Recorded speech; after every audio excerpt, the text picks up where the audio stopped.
Hey guys, today we're going to do an unboxing of this PureGear high definition screen protector, which is going to be applied to a Samsung Galaxy S23 Ultra phone.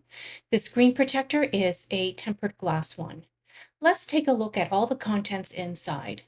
There's a note here on a plastic tray. Let's take a closer look at it. This essentially warns you to thoroughly clean your device, including the edges.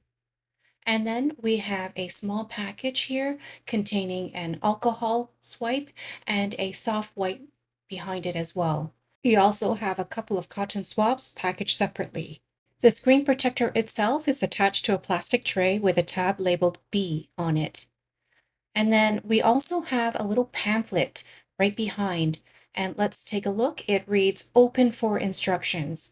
And we also have a separate sheet that has a notation about the screen protector being usable for all touchscreen features.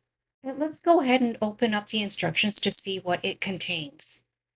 So it's step-by-step instructions accompanied by some colored pictures. And it looks like there are a total 9 steps to install the screen protector.